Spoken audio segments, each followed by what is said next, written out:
yesterday the farming minister told a conference of farmers that farming is not high in the pecking order for this government. Given the heartless family farm tax, is his minister correct? Yes or no? Farming's top of the agenda as far as I'm concerned. That's why we put £5 billion to support farmers in the budget. They failed to spend £300 million on their watch on farming, and we set out our roadmap, which has been welcomed by the NFU, as she very well knows. It was described as long overdue. I wonder who didn't do it before.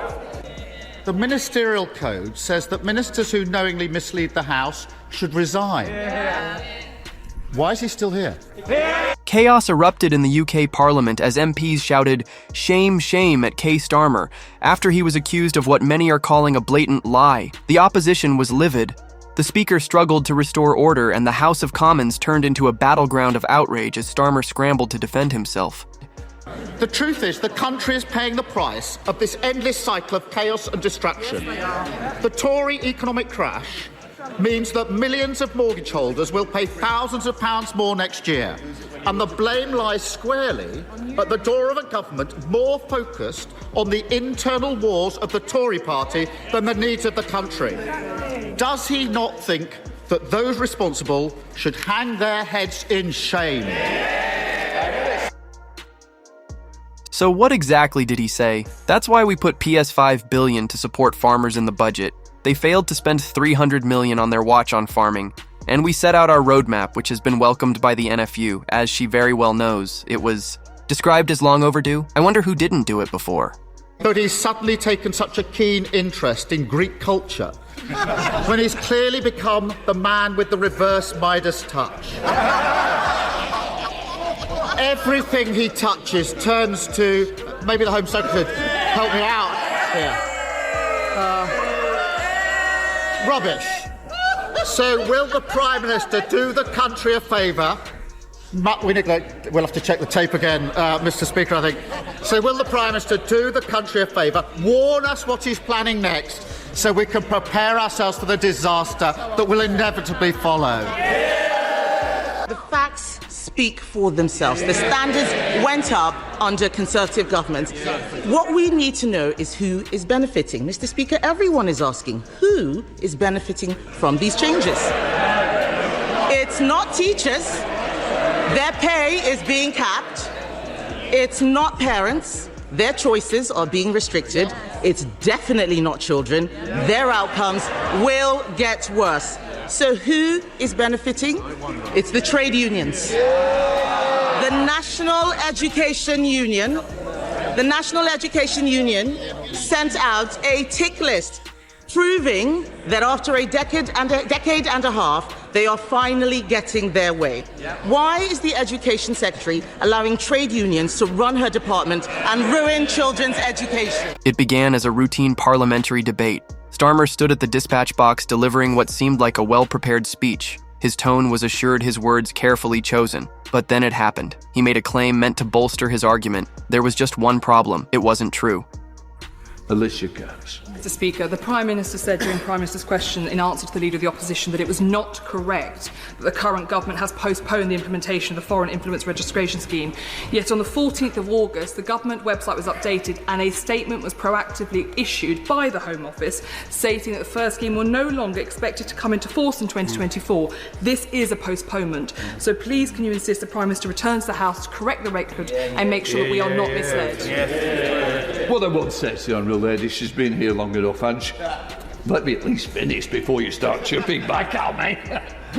Can I say, I am grateful for allowing me to have notice of point one. But as she well knows, I am not responsible for the accuracy of the Prime Minister's answers in this House. But she has put the point on record, and I am sure that the Treasury bench will have heard her remarks.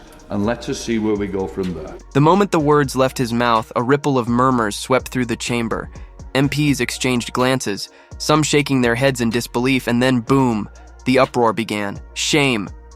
Shame. The chants echoed through Parliament as MPs from across the aisle erupted in outrage. Starmer, visibly rattled, tried to press on, but the shouting only intensified. the speaker, struggling to regain control, banged his gavel in a futile attempt to restore order. But by then, the damage was already done. All of this, of course, is to allow us to get on with the vaccination programme, and if it had listened to the right honourable gentleman, Mr Speaker, we would still be at the starting blocks, because he wanted to stay in the European Medicines Agency, Mr Speaker, and said so 4 times from that dispatch box. Keir Starmer. Nonsense. Don't let the truth get in the way of a pre-prepared gag. Mr Speaker, the Prime Minister knows I've never said that from this dispatch box or anywhere else, but why would we want to be outside of the European Medicines Agency, which ensures all medicines in the EU are safe and effective? Mr Speaker, let me give 3 without the details. The European Aviation Safety Agency, which deals with safety, the European Medicines Agency, and of course Europol, which I worked with for many years. These are the bits of the EU which we should be seeking to retain, not to throw away. We will also seek to maintain membership or equivalent relations with European organisations which offer benefits to the EU, such as Euratom, the European Medicines Agency, Europol and Eurojust. So what was the lie that sparked this political firestorm? According to sources inside Parliament, Starmer made a bold claim about Labour's economic strategy, one that directly contradicts Ed's own past statements. Opposition MPs wasted no time calling him out, accusing him of flip-flopping on a key policy. When confronted with his previous remarks, Starmer faltered. He dodged, he deflected, but the pressure was relentless. Yesterday, the farming minister told a conference of farmers that farming is not high in the pecking order for this government. Given the heartless family farm tax, is his minister correct? Yes or no? Farming's top of the agenda as far as I'm concerned. This wasn't just a minor gaffe, it was a moment that laid bare a deep inconsistency in Labour's leadership and in the unforgiving world of politics. A moment like this can be catastrophic. I came here to speak to this man, not your security. You have failed me. Thank you. I've been a Labour voter my entire life. You have failed to be the opposition. You have failed to ask whether lockdown was functioning. Just behind. Can we just Do you understand? Shall we go on in? Thousands of people have died because you have failed to do your job and ask the real questions. Well, I am telling you now, and I hope this goes out, you have failed this country. You have. They've been on the front line keeping people alive. So I really don't need lectures from you about this pandemic. You've got one. 1 minute. Why? Can we come in? Is that okay? What are you doing? Good. Thank you. He's the landlord. That man is not allowed in my pub. He's the landlord. I'm not going to physically hurt him. That man. Guys, that's assault. I am not bothering you. I am not bothering him. That man is not allowed in my pub. Get out of my pub. Go on. Calm yourself down. Get out of my pub. Calm down. Sorry, can you keep out of the way? Thank you. Here's where things get even worse for Starmer. This isn't the first time he's been accused of twisting the truth. Critics have been saying for months that he has a habit of shifting his stance whenever it suits him politically, from Brexit to taxation, NHS funding to crime prevention. Starmer has repeatedly adjusted his position depending on the political climate. The truth is, the country is paying the price of this endless cycle of chaos and distraction. The Tory economic crash means that millions of mortgage holders will pay thousands of pounds more next year. And the blame lies squarely at the door of a government more focused on the internal wars of the Tory party than the needs of the country. Does he not think that those responsible should hang their heads in shame? Now, this latest debacle in Parliament has given his critics exactly what they needed: undeniable on-camera proof that he can't be trusted. Social media exploded as clips of the incident spread like wildfire.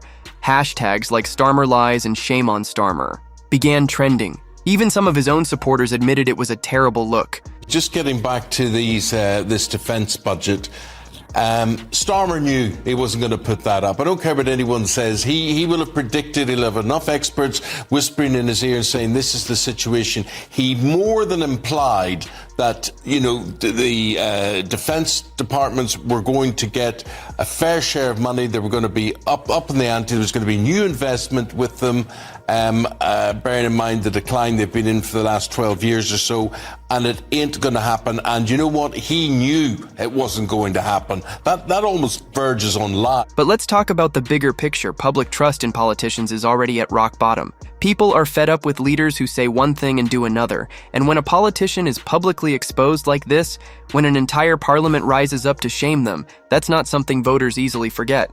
Last night, time and time again, Rishi Sunak was clobbering you over the head with that £2,000 tax line. It took you almost half an hour to call it garbage. What on earth took you so long? What matters is the facts. None of our plans involve tax rises for working people, and I'll spell it out. No income tax rises, no national insurance, no VAT.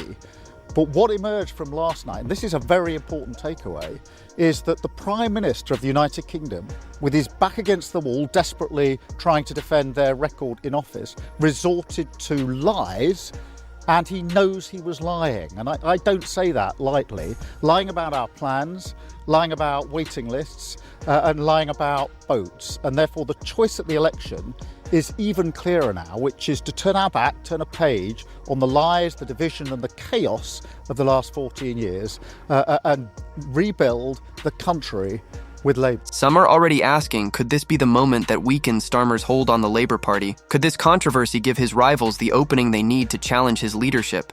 We're definitely going to be in recession, that's for sure. Yeah. And they talk about this 22 million black hole that they've found. But if they really want to be honest with it, evidently 9 billion of that is down to pay rises for the civil service. So you know, they're all looking after their own type of people, and I just feel Labour now are just too much, you know what I mean? Would I put Starmer and, was it Reeves and the other one, Rain or something, in charge of my business? The answer's no. I mean, but they're running the country. You wouldn't have Keir Starmer running, you know, running your bath by the sounds of it. Well, I wouldn't put him in charge of a broom, if I'm being honest with you. And that's being polite. Yeah.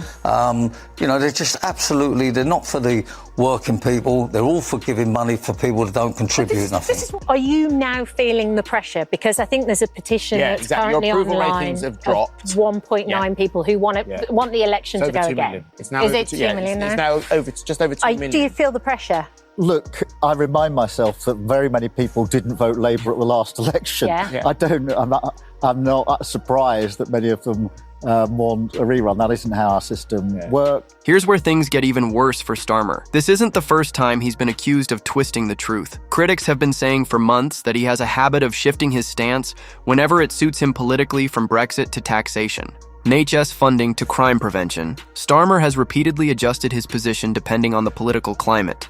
I think this is a matter for the Labour Party, Michelle.